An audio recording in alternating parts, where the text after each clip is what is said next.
জি sir, আনুমানিক কয়টা গরু পালেন কাইন্ডলি একটু জানাবেন? গোটা চারেক আছে ভাই, বেশি পারি না। গোটা চারেক। স্যারের কৃষি জমি কি আছে নিজস্ব? আমার নিজের কোনো জমি নেই ভাই, পরের জমি আমার কিনে ও, বন্ধুরা, এবার আমার গ্রামের বড় ভাইকে কল দিয়ে মজা নিব। চলুন তাকে আমরা কল দেই। আসসালামু আলাইকুম। হ্যালো, আসসালামু আলাইকুম। ওয়ালাইকুম আসসালাম। জি স্যার, শুনতে পাচ্ছেন? হ্যাঁ, আপনি কে ভাই? স্যার, আমি একটা এনজিও থেকে আপনাকে কল করেছিলাম। স্যারের কাছ থেকে কি আমি কিছু সময় পাবো? হ্যাঁ ভাই, বলেন শুনি।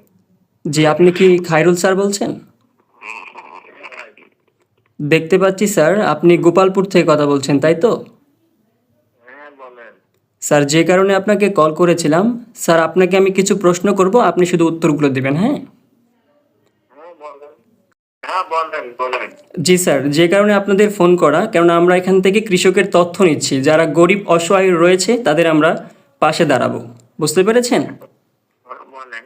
জি স্যার, আনুমানিক কয়টা গরু পালেন কাইন্ডলি একটু জানাবেন? গোটা চারেক আছে ভাই, বেশি পারি না। গোটা চারেক। স্যারের কৃষি জমি কি আছে নিজস্ব?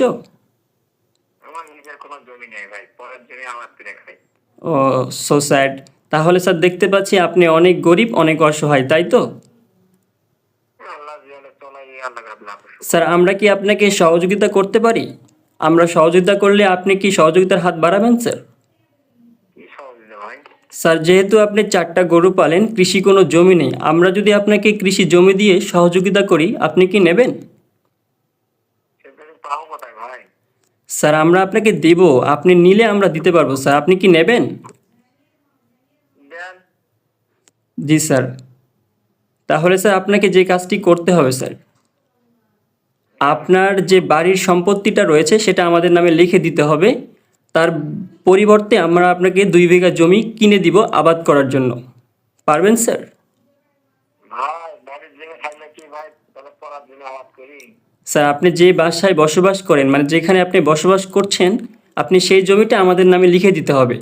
লিখে দিলে আমরা আপনাকে 2 বিঘা জমি দিব, সেই 2 বিঘা জমি আপনি আবাদ করবেন। স্যার, আপনি আপনি গোপালপুর এলাকায় থাকেন না? হ্যাঁ, গোপালপুর স্যার, এলাকায় গোপালপুর থাকি। এলাকায় আশেপাশে যে জমিগুলো রয়েছে ওইখান থেকে আপনাকে 2 বিঘা জমি দেয়া হবে স্যার। বুঝতে পেরেছেন? হ্যাঁ, আমার নিজের জায়গায় থাকি, পড়ার জন্য আবাদ করে খাই, এই বড় বর্তমান কথা। নিজের কোনো জায়গা নাই। সে দেখেন, তা তো বলি না, আমি বলতেছি কি আমার নামে তো কোনো জমি নাই, আমার বাবার নামে কোনো জমি নাই, থাকি আমার দাদার জায়গার জমি। আপনার চাচার জায়গায়? হ্যাঁ, তাহলে আমি জমিটা কোথা থেকে আপনাকে দিব? স্যার, সত্যিকার অর্থে আপনি কি রোহিঙ্গা স্যার? ভাই সো স্যাড স্যার, আমরা যাকে ফোন করেছি তিনি রোহিঙ্গা, নিজস্ব কোনো জমি নাই, চাচার জমিতে থাকে, তাই তো? স্যার, বুঝতে পেরেছি আপনার সাথে কথা বলে পারা যাবে না। সো আপনাকে আমরা জমি দিতে পারছি না। আমার ঠিক আমার আছে? লাগবে। লাগবে না। স্যার, আপনি আপনি একটা, মানে কি বলবো, আপনার জীবনে একটি ভালো একটা জিনিস আপনি হারালেন, কেন জমি আপনাকে দিতে যাচ্ছে সামান্য কিছুর বিনিময়ে, আপনি নিলেন না।